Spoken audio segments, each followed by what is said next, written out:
Good day, everyone. Unfortunately, stage 6 load shedding has hit the nation today, and we went from stage 4 earlier this morning on Wednesday to stage 6 later in the morning due to some generation units within Eskom breaking down. And the headline from Business Insider says stage 6 load shedding.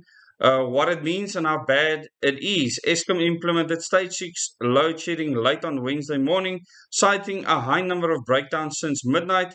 It had moved to stage 4 earlier in the day, and Kuburg Unit 1 will be shut down for a maintenance outage where the steam generators will be replaced, as most people have seen in the media, tomorrow. So that will add almost a full stage of load shedding to the national grid, the 920 megawatts, and I really wish those people a speedy outage and that everything will run smoothly.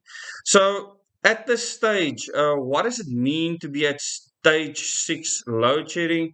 And they discuss here what the different stages mean. Eskom implemented stage 6 load shedding immediately and until further notice. So we will only know later if the stage 6 will be lifted, and that was late this morning.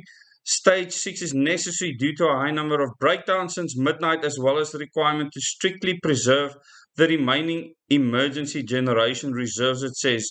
And I have to tell you that it's key that those emergency generation reserves, that they are kept there for if anything should happen to the grid, they can be used to strengthen the grid and to start up areas of the grid. Earlier in the day, it moved to stage 4 load shedding with 3 hours notice because of further breakdowns and delayed returns of generating units to service. Well, the fact that any notice is given really helps people to plan. Normally, load shedding in the past happened without any notification because the technicians need to do what they need to do to keep the grid stable, and you cannot control that at all. When a unit trips or breaks down for whatever reason, you need to make sure that the grid frequency remains at 50 hertz. We cannot fall below 47.5 hertz. That's the blackout frequency where all generators will disconnect from the Eskom grid. At this stage, the Eskom grid is still big enough to prevent a blackout from happening. If the generating capacity drops far below 20,000 megawatts, the grid will be at a bigger risk of a complete blackout, will be a lot more fragile. The grid is already fragile, but at the moment it has sufficient capacity to maintain sufficient stability. It's just a load shedding that obviously is impacting every person's life. And they say if stage 6 is maintained for a 24-hour period, most people have the electricity turned off for 6 hours per day. That is a big chunk out of everyone's day. It's really inconvenient. Most UPSs and even backup power supplies do not last through that time period. One of my UPSs have packed up literally within 4 months, cannot handle what the grid is giving to it, and you need to either replace or upgrade what you have.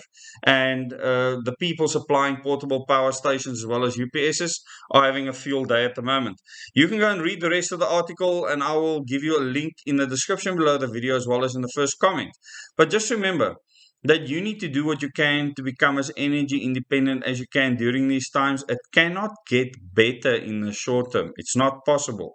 I will reiterate that. So just make sure that you can cope every single day. A lot of people love it when there's no electricity. There's many things not bothering them. Some people hate the noise of generators if that is running in your neighborhood. But with the prices of fuel, I assume that that won't carry on for too long. Thank you very much for watching, and please remember to share this with your friends and family.